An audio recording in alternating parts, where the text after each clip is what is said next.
they'll look really great, but they seem to have still not figured out what selection of players gives them the best in order to succeed. And for Misfits, they upgraded their bot lane. Kobbe now came in over B-Boy. There was a lot of controversy around DOS over Denick, but I think people were willing to put some faith into Misfits and say, okay, let's see what you've got. But so far, this Misfits squad has not been delivering, especially with how explosive their spring split was earlier this year. And it's so strange because they almost beat Fnatic, and that was the thing that gave us so much hype right at the beginning, and then they get obliterated by Rogue. But look, let's see what happens today. At the end of the first week and first day from yesterday, both of these teams are just looking for some more consistently good performances, and that's what we want to see today. As you can see, Schalke and Ulfia on your screen right now. Dylan, Falco, and Odoamne had a chance to chat to them, both of whom saying that their expectations in week 1 was higher than the performance they delivered. They were a little surprised. They caught off guard. Scrims and practice leading up to it give them a little more hope than what they were able to deliver. And now they've got a chance to come up against Misfits, who are also finding themselves in a little bit of a difficult situation. Set, Kalista, Hecarim taken off the table early. Varus, as well as Syndra. The Hecarim is a surprise to me this early. Yeah, it must be something that they know from scrims. Maybe Hecarim is rising in priority. Maybe there's a champion that they want to play that they don't want to have to give Hecarim over to. Could just be that Dan and Solo Q, massive Hecarim player. There could be a number of reasons for it, but clearly the respect is coming out from Schalke. Things that are currently left open are Ezreal, Yuumi, Aphelios, Kalista's banned. Graves. Graves. Nobody cares about him anymore. There are a lot of S10s currently up and available. The question is, what will Schalke prioritize? I'm just going to take a stab and say Ezreal. I think that Neon is known for it. That was a guess, okay? I'm not taking any credit for that. But yeah, that does suggest... You should have. I gave you the dig. This does suggest that Ezreal and Yuumi could be the priority. The question is, will Misfits look to take away from it, or will they just go for Mr. 200 Years himself? I think 200 Years is where Kobbe's going to land. That would be the most logical response that we've seen thus far. I mean, Ezreal, Kalista, Aphelios, and Kai'Sa are the 4 ADs that Kobbe has played this split so far. With the Azir lock-in, that's the 3rd time that FEBIVEN will be running that champion. So it's the staples that we've seen. So you'd anticipate now Yuumi being locked in here for Dreams, and then potentially a mid laner so they can counter Azir. Or a jungler. Could be a blind pick jungler too, depending on what their preferences are. But for those old school FEBIVEN fans, you may actually know him from his Azir back in 2015 when he used to play for Fnatic. He used to have a very good Azir. And then he also used to counterpick it with a certain Z pick, which I won't get into because we've told that story millions of times. In any case, he's very good at Azir, and he's been playing it for a very long time. A little bit of a surprise here. Neither mid lane nor jungle. It's going to be the Ornn lock-in very early on. Banned away the Hecarim earlier. That'll solve all those initiation problems we talked so much about in the previous game. So my immediate question then is, Schalke must have something planned for mid lane, because with an Ezreal Yuumi, it's not really a lane that you can easily play around. Ornn, you can gank him for sure, but again, it's not really advantageous for you to get him ahead. And I really like the lock-in of the Thresh here from Misfits. I think this is a very, very common meta draft for Misfits. Thresh is really good just overall as a champion, strong laning, scales pretty well. Aphelios and Azir obviously synergize very well together in terms of their team fight utility and overall just scaling and damage. Now you're just kind of looking for a front line to round out this composition for Misfits. It's a big champion pick here for DOS. He's played 3 Nautilus games already, and now this will be his first Thresh. And the reason I say it's a big game, DOS is the player that is receiving a lot of criticism and discussion, and on a champion that we have seen have huge impacts this summer already in Thresh. There is a benchmark that is set amongst European supports of what you can and should be doing. So let's see whether or not DOS and Kobbe can live up to it today against Schalke. In terms of phase 2 bans, Corki has been removed, as well as now the Olaf. The Trundle is outside of the pool as well. So at least one of those options that Abbedagge could run has been taken off of the table. Zoe is still open and available, something that we have seen into the likes of Azir. Whether they want to run it or not, we'll find out. Yeah, there's a lot of options for both teams right now. I think Misfits should counterpick top lane right now, and then they should give Razork the counterpick in jungle. I think that would make the most sense to me, force Schalke to blind pick the jungler. I'm really curious as to what Schalke is going to put in mid right now. Will they go for like a counter pick? Will we see Abbedagge on something like an Echo and then we hard commit through mid jungle? Or like... Look, he hovered a Kali earlier, and I know we don't talk about Kalis, but at least it indicates a train of thought. Right? I mean, I also like Kali into Azir in general. I think that the matchup can be very good, especially if you invest into it. And on 10-12, she did get a small buff. So Lee Sin, I think in the context of the fact that so many other junglers are banned, sure. I always prefer Jarvan, but I understand why you wouldn't want to pick Jarvan against an Ornn and an Ezreal and a Yuumi, so I can't really criticize him for that. I think his main game plan will be to play through bot. I think Thresh plus Lee Sin is generally a pretty good combo, so it's not the worst thing in the world. My question is, why did they have to pick it now? Why not save the counter pick for later? And counter pick the Ornn. Because now they've got Rek'Sai, who I think does very well into the Lee Sin, and if you ever get counter ganked, then it can be very difficult. So yeah, now the question is, what will they go in the mid lane? Echo, echo, echo. Do it, do it, do it. That's going to be Rek'Sai locked in for Lurox. By the way, 5 games played. Now 5 different unique champions from Lurox in the jungle. Oh, that's going to be the very first Viktor of the summer split being played by Abbedagge. He played that in spring twice. He went 1 win, 1 loss. And we've only seen it 8 times this year. This will be the 9th tanky top lane. You said you wanted front line. Yay! Ornn versus Maokai. This isn't quite what I was expecting. Yay! I was expecting a little bit more flavor in the draft, I'll be honest. Isn't this what we anticipated going into week 1? Yes. Scaling bots, you know, tanks up top. But we've seen so much crazy stuff in Europe. Yes, and from Dan specifically, I'm like, you know, maybe he goes to like a Camille or something. Like, not that Camille will make a lot of sense here, but I guess in the context of the comp, when you're running Aphelios and you're running Azir, you just want a front line. Yes. So it makes sense. I get it. It's all fine. And now it comes down to execution, right? Because I think for the first time in a while, I haven't heard too many egregious calls in terms of the draft here. Maybe a priority difference here. Yeah. But you've been fairly positive. They're fine. I mean, like, as you rightly said, it's kind of what we expect. I expect it to be a little bit of a slower game because it's much more about the team fighting. But whenever I say that, the game's ending in like 29 minutes. So who knows? It's going to be exciting. Schalke versus Misfits. We're jumping onto the Rift.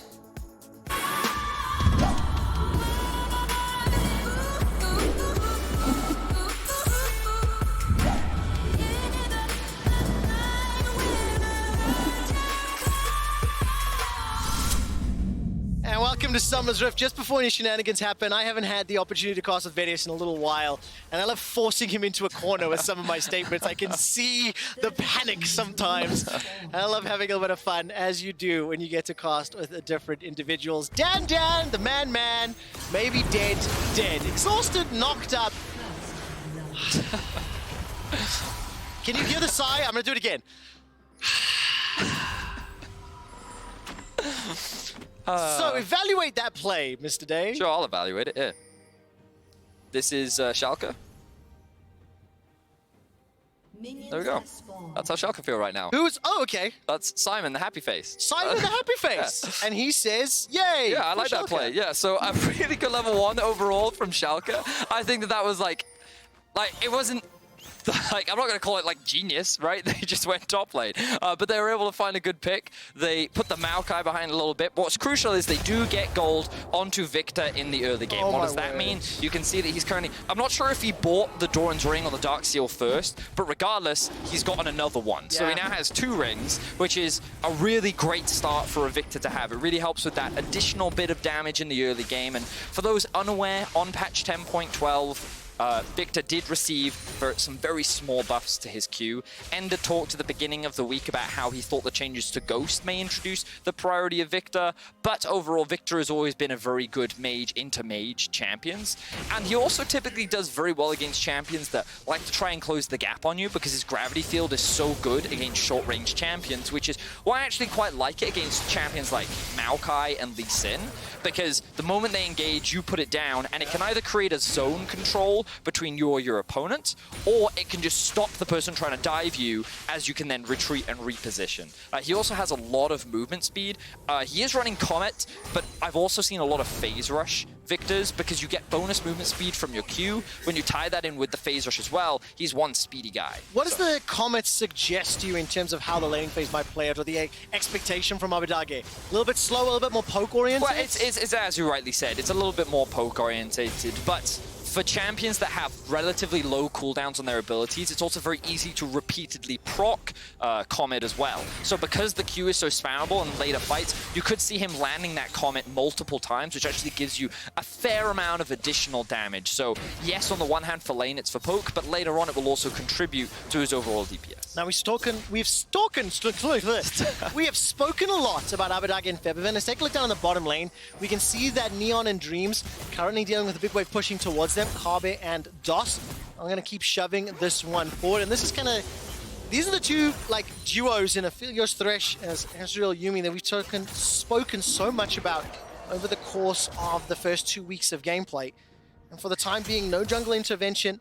Razork making his way towards the mid lane, and this is playing out pretty much exactly as you'd anticipate. But let's have a look at Lurox. He has his eyes on the mid lane. You can see FEBIVEN's a little overextended, given where the wave state is, but I like that he's hanging around the bot side of the lane. Razork is there to position him, and this is a very cool educational moment. If observers, if you could just hover over the mid lane for a little while, something that you'll notice about FEBIVEN's positioning is he has this tendency to just hover around this side of the lane. The main reason why you do that is so that when your jungler is pathing towards this part, it's very easy to cover for him, and FEBIVEN has a very easy escape route. This allows him to play aggressively without the risk of necessarily being ganked, especially from a jungler like Lurox. So thank you very much, observers, for hovering that for a little while. It's actually something that I see from FEBIVEN a little more frequently than most, and it's just very clear to see the decision-making and the understanding. One thing I do want to call out, by the way, because of Dandan's early death, he is down 16 CS in this top lane, has just teleported back. Oh, wow. Does have a couple of minions in front of him. Yeah, we spent a lot of time watching the Azir versus Viktor matchup, but now Lurox is also coming up. Dandan does have flash available, and will get chunked on as Odoamne's Ornn is pushing in. And now with Razork completing the back, I don't know if there's a dive potential unless the Abbedagge teleport gets used, but I feel it's a bit risky this early on. I mean, they could have considered it with the HP that Dandan did have. I think that it was a very real possibility, but as you rightly said, not going to take the gamble for now. Dandan will live another day. And yeah, I'm very surprised. As you rightly said, we were looking at a lot of the mid lane. I didn't expect Dandan to fall so far behind. But just goes to show how oppressive Ornn can be in the early laning phase, and if you play aggressively enough, you can really bully out many other opposition in the top. And when you die at 1 minute 10 on the clock and come back to lane just a little bit late, missing 1 and a bit waves, that's what's missing right now, 9 CS difference. First backs have come in, by the way. So BF Sword picked up for Kobbe. He's going to start moving back to lane now. Recalls coming in from Neon as well as Dreams, as well as a flash cleanse just to call out on Neon's Ezreal, as well as the heal exhaust on Dreams' Yuumi. That's a lot of fairy charms. Someone definitely very happy with that right now. And Abbedagge just hit level 6 in the mid lane. So I love the timing here from Misfits, because the resets were at a very good point in time. And I love that you mentioned it as well, Quick Shot, because the BF coming out is just a very solid spike that most AD carries want to reset into the lane with. Because Misfits know that their duo is going to be stronger, and because they got their reset first, it's very easy for Razork to move over to the Drake and secure that objective. The question is, will they now look for a dive? I want to have a quick look at the wave state. It's slowly pushing in the favor of Misfits, and with another wave, they can actually stack this up and threaten the bot lane tower and maybe the Ezreal Yuumi as well before they hit level 6. The problem is, of course, Dandan doesn't have teleport, FEBIVEN will also need to get priority in his lane, and Razork is heading up towards the top side of the map. So, do I expect it? No, but it is a possibility that we have to be aware of. We have to keep looking at that top side, by the way. Dandan is down 26 for the time being, and yes, there's a large number of minions pushing towards him, right? So that will balance it out. But now imagine that tower dive we spoke about 3, 4, 5 minutes ago. Imagine there's a scenario in which something does play out. Dandan is definitely somebody that is playing on a knife's edge, so to speak. Razork is going to be nearby, as we can see Odoamne pushing into the top quadrant. He's setting up a roam. Call of the Forge Guard could be targeted onto FEBIVEN. Lurox waiting in the wings. He's level 6. There's going to be a Conquering Shifting Sands, and FEBIVEN escapes just in time. The Conquering Shifting Sands? Yeah, Conquering Sands and Shifting Sands. Both of them together. Oh, see? I just call that the glide. I know, but I say sliding glide so often. That's fair. No, I respect that. I'm like, I actually have to use the spell name from time to time. And then you can't that's the funny thing. I was caught off guard because I'm so used to I just assume that's the name of its abilities. Because it's one of those things, I was like, you know what? I've seen so much Azir. I've casted so many Azir games. I'm like, Trevor, find different words. You could call it like the sand surf. I'm on board. Right, next time. That's pretty good. I'll go for the Sand Surf into Tidal Wave. That's what we'll call Conquering Shifting. Also, if anyone has any other cool names, be sure to tweet at Riot Quickshot, because he's getting on a bit. He's not as creative as he used to be. It is the truth. It is the truth. I forget to put clothes on in content pieces sometimes. Let's see what happens as Lurox now has the help of Dreams. And by the way, after this next back from Neon, it feels like the 8-minute Rift Herald play seems to be on the cards. Can I give you an interesting fact here, Bedius? Might not have time. We won't indeed, as Razork will get jumped on, takes a little chunk of damage. Quick stat moment. Yeah, hit me. How many dragons have Misfits secured in their 4 games played? Ooh, I'm going to say 3. Incorrect. 4 is the correct answer. They have conceded 15 dragons. Out of the 4 dragons picked up, do you know how many Cloud Dragons Misfits have picked up? I don't know. 0 is the answer. There's a Cloud Drake on the cards. They could pick up their first of the summer splits. We'll track it. Now, here we go. Lurox setting up with his team. Schalke, they want to try and fight this, but I feel Misfits is in the better position right now. 5v5. It is indeed. Rift Herald's going low. Call the Forge God comes out. Death Sentence lands onto the Rift Herald. That's a fantastic play onto Lurox. He's taken out. Now FEBIVEN manages to buy enough time, zoning Schalke out, and he dashes away to safety. Okay, I was a little stressed out when I saw Razork kick the Ornn into melee range of FEBIVEN, and I was like, there's a Yuumi on top of that Ornn, but Razork clearly had his priorities. He wanted to secure that Rift Herald, and Misfits will pick up that objective along with securing another kill. So let's have a look back at how this play all came to be. Schalke, they wanted to try and force this, but they didn't have mid priority, which is the reason why FEBIVEN and Razork can so calmly and coolly walk up. Just watch this play from Razork here. He kicks him in, and FEBIVEN's like, wait a minute. But of course, it also leaves Lurox isolated, allowing Misfits to secure that kill and secure the objective. Neon turned towards FEBIVEN. Abbedagge turned towards the fight. They weren't able to find themselves a kill, and Misfits' first kill of the game. They balance out that gold. We're 10 minutes in, and we do have the lane swap underway. Neon and Dreams are up now on the top lane, but they do not pick up the Rift Herald. Misfits getting there just a little bit earlier, and now all of a sudden Dan's going to be under pressure. By the way, that big CS difference is starting to hurt a little. Fortunately, on a champion like Maokai, when you throw down that Nature's Grasp ultimate, it doesn't really matter. It doesn't hurt as much, is what I was saying. I've called it the Malphite philosophy, which is that as long as you have the functioning R key, I don't care how little gold you have, you'll always be useful to me. Yeah. And so that's kind of how I look at Maokai. As long as he's got his R key, he's all good. And obviously he wants to be tankier because a tank isn't that valuable if they just get melted at the start of a fight. But he's always going to contribute into these later fights, especially as FEBIVEN and Kobbe are still very strong. And also when you consider the amount of magic damage that is coming out of the Schalke squad, Maokai is going to be pretty happy about that. Somebody who does naturally itemize that direction.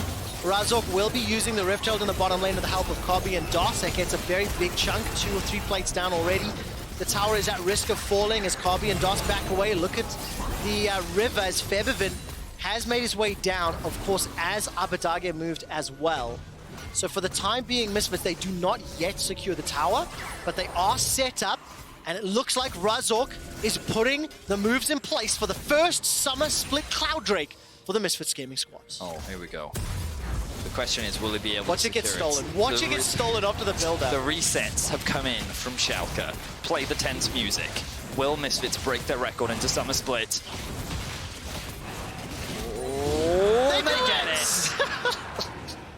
I think this deserves another response from Simon. What does Simon, the smiley face, say? Simon loves it. Simon's happy to see another Cloud Drake go in favor of Misfits. Okay, that I really like. I think we might play with Simon, the smiley face. You called a slower game. Bedius, you anticipated this from the draft, and we are getting it. Not without action. Don't misinterpret. But 1 kill apiece, the first tower falls, and Misfits with a pretty healthy 2 and a bit thousand gold lead right now. Yeah, and I think that about that play that we just saw, some of my questions are very much about what was the lane priority situation here for Schalke, because the expectations should have been that Misfits are going for that bot lane play. They know they have the Herald, and they could have either looked to use it mid, or they could have used it bot. The reason why they use it bot is to get more gold into Kobbe's back pocket, which means that Schalke's focus should actually be on towards the top side of the map, so that they can trade plates and maybe even a tower. But they weren't able to do that. Only now is Odoamne actually hitting onto this top tower, which is what's creating this massive gold discrepancy. And if we could swap over to the gold very quickly, we can see the difference between the 280 carries. Quick shot. 5.1k for Kobbe, 3.9 or just about 4k for Neon. The gold distribution is just not there right now for Schalke, and that means that Kobbe, 12 and a half minutes into the game, already has his Infinity Edge completed. That is absolutely terrifying. Absolutely terrifying, and it's just one of the big pressure points that you can play around. As long as Misfits are able to get themselves in a position where he can put the DPS down. And for the time being, they have swapped him up top. Less than a minute on those turret plates left. Important to note, Neon and Dreams, once again, they've sort of left that top lane. Manamune picked up and now making their way towards the mid lane. I mean, what do you anticipate for the next few minutes here? Because both teams have got themselves an early kill. It's Misfits that have got the early dragons to their name. All right, I'll give you some fun facts here. Quick shot. The reason why I don't like these lane assignments from Schalke, if we very quickly go to the bot lane, right? This is a situation where Schalke could be freezing.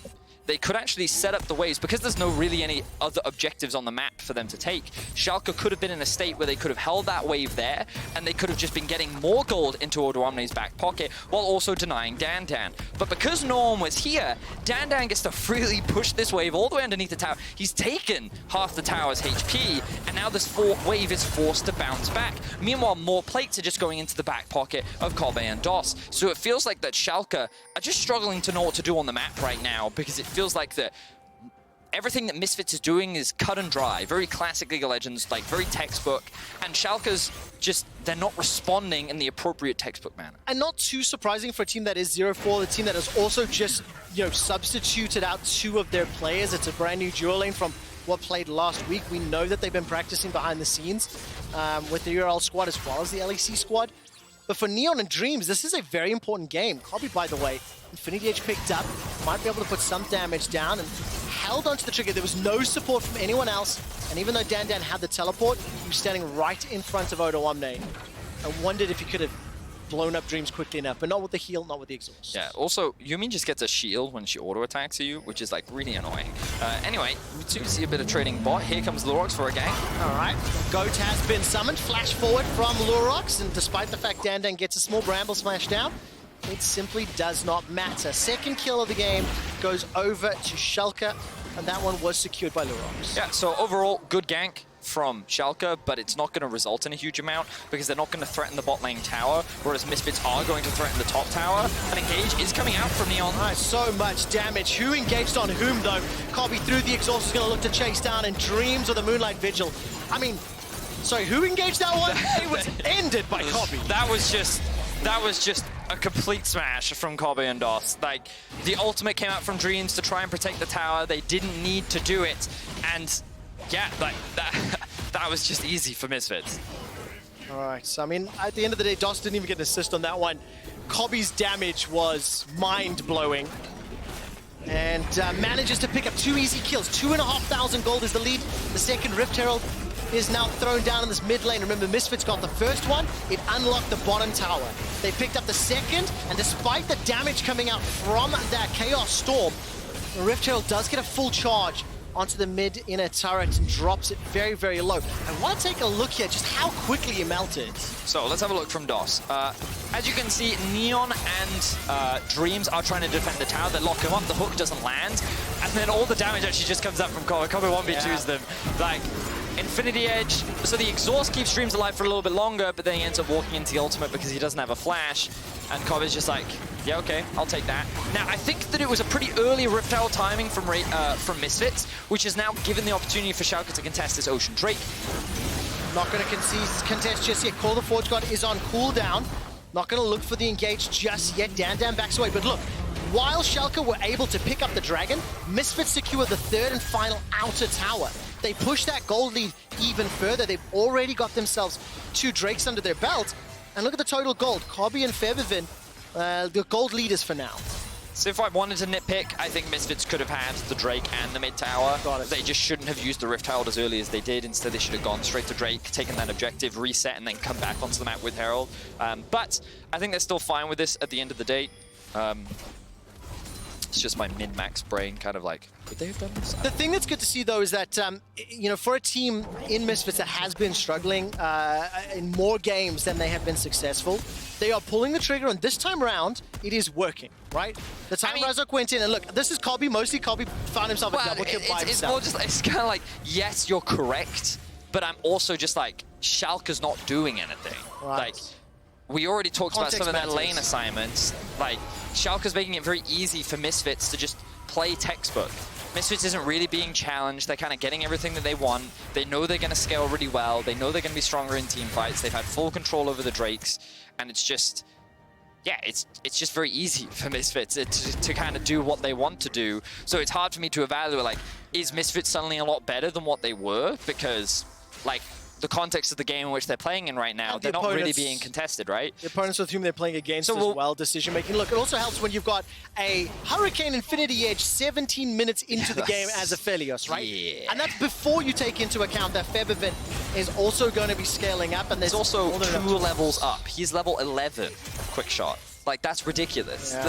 He's the same level as Dan. Unbelievable. And I think that... Ooh, hang on, we do see DOS taking a bit of damage here. DOS might just get taken out, forced to flash defensively. Lurox holds on to any sort of engage. Doesn't want to push into the darkness that Misfits controlled. DOS escapes with his life for now, but it does lose the flash. So now you can see Misfits with a 4k gold advantage. Misfits right now have a lot of, well, they can kind of buy their time. They don't have to rush anything. And that was the thing I was going to say. The thing we can say is that Misfits aren't being over-aggressive. In the context of the comps that they have, what they've done makes a lot of sense. And one of the criticisms that we heard the analysts talking about, and something that we've talked about as well, is this team can look to fight more often than they should, and that's ultimately what cost them their game versus Fnatic. Skipping steps, trying to rush a Baron before it was ready. And I feel like we're seeing some restraint from Misfits. They are taking their time, they're waiting for the waves to be set up properly, and you know, they're investing in this vision, and they're overall just taking their time. And when you've got a fed Aphelios, why not? I mean, it's nearly 4,000 gold in the lead. You've got a 30-40 CS advantage for Kobbe. Despite the deficit in the top lane, there's an advantage for FEBIVEN in the mid lane as well. Play the waves. They've already got 3 towers to 0. 2 dragons, like, in any conceivable metric. Misfits are in the advantage right now. Sure. I do want to see how they play around Baron. One of the things that I've kind of been looking at is I think Misfits pull the trigger on Barons very quickly this split. Yes. And I want to see if that continues. We've seen some patience, some control. You just explained it. And if and when Baron becomes a talking point for this squad, I would like to keep a close eye on their decision-making around that, as it's something that has been hugely impactful over their last few games. So we're 20 minutes into the game. The Baron, of course, has just spawned. Both teams just kind of trading back and forth in terms of minions, slowly continuing to scale up. Neon and Dreams looking for a pick. And look at the damage reply. I mean, the exhaust is what saved Dreams' life there. Yeah. Unbelievable! Kobbe just stood there and he was like, "Oh, you approached me?" And he literally just looked back at them in the eye and said, like, "I don't think you know what you're engaging onto."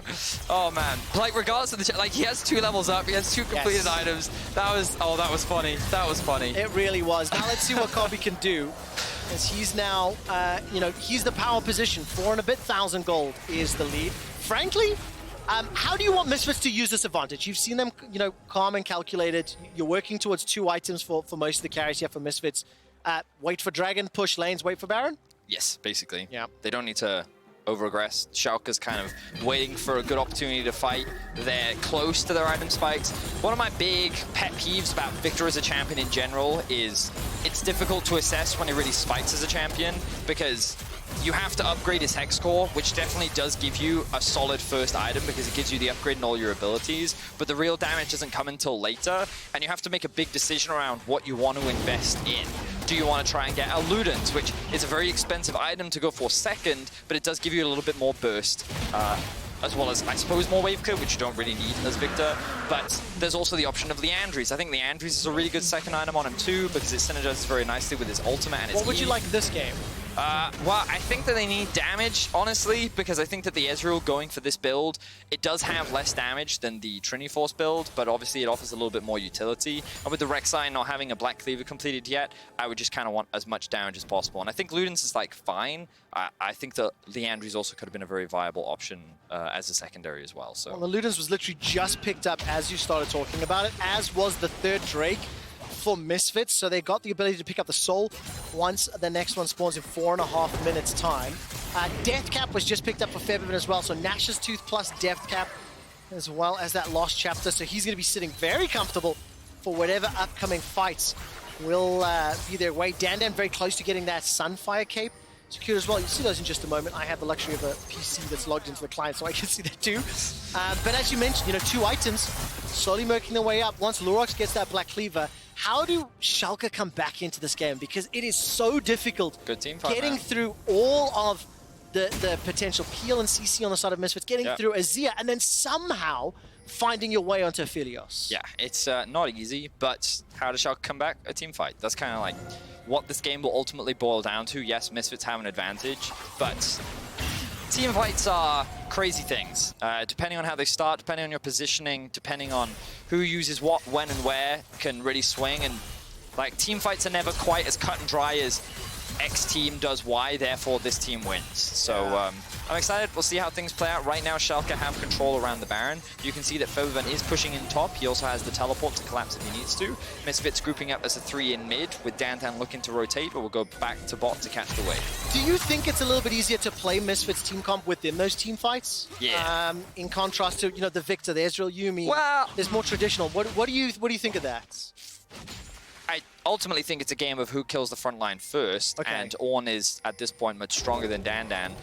The other important thing to note is Ornn upgrades too. Those will help. Now that he's hit level 14, you can see that the Iceborne is also giving those additional stats over to Neon. And I guess he's going to have to upgrade the Luden's Echo as well. Lurox looking for FEBIVEN, but of course he's just going to sand glide his way out of there. Sand surf, rather. He went surf. Pokemon reference there, except for sand instead of water. But look, we called it. What we said was, wait for the next Drake. Once that's picked up, then wait for a Baron.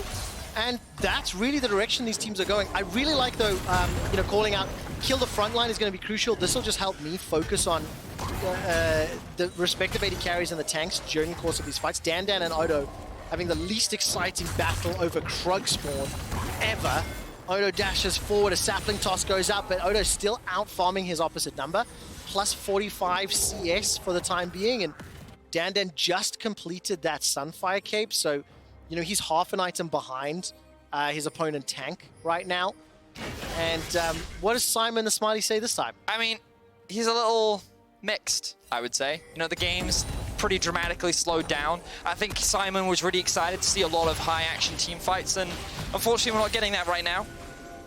So hopefully Simon will go back to being a happy face later on, but for now, the game's just, you know, very slow. Quick shots, very slow. It is indeed, but look, the Dance of Death is coming because Kobbe's Death Dance has just been FEBIVEN's now a fully qualified wizard. Dan now has both a mask and a cape, so he's basically a superhero. And these items have also come through from the side of Schalke. I think it's really important to call out, Misfits are 1 and 3, right? This is their 5th game that they're playing. They should have had more wins under their belt. I can understand where some of the trepidation comes from. And you're playing for Soul Point in a minute. Get Ocean Soul. If you really want to set yourself up for guaranteed success, imagine Ocean Soul with this team. Sure. Right? I mean, for sure. Ocean Soul, really strong. I'm not trying to be an apologist. I'm just trying to point it out. I'm just like, I think that they could have forced Baron if they wanted to because of how strong Misfits are. They are taking a safe approach, which is fine. There's nothing wrong with that. This is the fight. I can feel it. I mean, I hope it is. 30 seconds to Dragon. There's a turret at risk as DOS is definitely stepping forward. That's a lot of damage. A lot of damage. Not quite sure that was the right move, my man. As now Misfits are under some threat. Odo's going to dash forward, not find anything yet. The tower stays alive, but Schalke have forced their way into the river. Razork is now running for his life as the Scuttle Crab does get secured, and look at that. Lurox goes over the wall. Dragon's Rage puts him back in the river, and the fact that Razork was able to secure the Scuttle Crab gives him some information. Now Razork running for his life. The Chaos Storm is chasing. Is going to run forward. FEBIVEN throws a Sand Soldier out. Now Kobbe's looking for a fight. He's not going to get exhaust just yet. The Moonlight Vigil is available, and Dan goes all the way forward to the Twisted Advance. The Lantern pulls him backward. We're getting the fight, but just not the one we were hoping for, Benny. There's a lot of back and forth, a lot of dancing right now, but Schalke will secure themselves the Drake, given they just forced Razork back. Now Misfits are making their way towards the Baron. They're gonna force it now? They are indeed. Nature's Grasp is available for Dan. He's gonna need to use that to buy some time. Baron is melted to below half, and DOS throws down the box. There goes the Maokai ultimate. Odoamne flashes away to safety. Call of the Forge God comes down and knocks FEBIVEN up in the air. Moonlight Vigil catches no one, and ladies and gentlemen, Schalke and Misfits, there is a few minutes of review time scheduled following this game. Schalke get the second Ocean. Schalke will likely get the mid-outer turret, and they have been able to regain some form of control here. I'm not really sure what made Misfits so afraid to engage there. You know, when we get the replay up, we can have a look if there was something that really stopped them.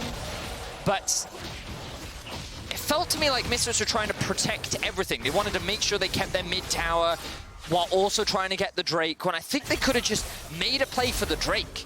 You know, like, sack your mid-tier 1. Yeah. Forget about it. Who cares? Just trade that for an Ocean Soul. Exactly. And it felt like that they were in the river, and then they lost mid-prio, so they were like, we want to come back, we want to hold this. And then DOS loses half his HP, and then Razork is like, oh wait, they might start to try Drake, so I'll go hold this. Meanwhile, FEBIVEN's in mid lane, and they just kind of seem a little disjointed. And then while Schalke's doing the Drake, okay, so, this is the end towards the fight. So at this point, you'll notice that Razork has already been chunked out. And this is where we see Misfits attempted an engage, because it's just Neon and Dream sitting in the mid lane. So Misfits try to punish that, but they can't lock down this duo because the cleanse is available along with the escape tools. And then Misfits, after Razork's gotten chunked out, he hasn't reset yet, then decides to force the Baron, which... Okay, now they're actually going to start the Baron off. Let's go back to live and let's have a look at what... This is what I wanted them to do earlier, but I think it should pay off now. All right, let's find out. Level 16 just dinged there for Odoamne. Baron has already been secured. Lurox is dead. Wow, just like that, in the blink of an eye, Schalke arrived late to the party. The door gets slammed shut in their face. But, can Neon turn this around? Kobbe forced to flash and heal to safety. DOS will get taken down by 4 members of Schalke. It's a 1-for-1 trade, but Misfits get the Baron. They just steal it underneath the nose of Schalke and kill Lurox trying to sniff around. So now we see the confidence from Misfits that we were looking for earlier in the game, because a lot of this game has just been Misfits in control, and they have felt hesitant to actually pull the trigger, which has given Schalke a lot of time to be able to ramp back up, complete some of their items. And you can see Viktor now, level 16, has 3 of his core items completed. And this is where things started to get a little bit scary for Misfits, but they finally decided to go back to the Baron. They actually decided to rush it down, and again, it's Azir plus Aphelios. Look, they just melt this objective.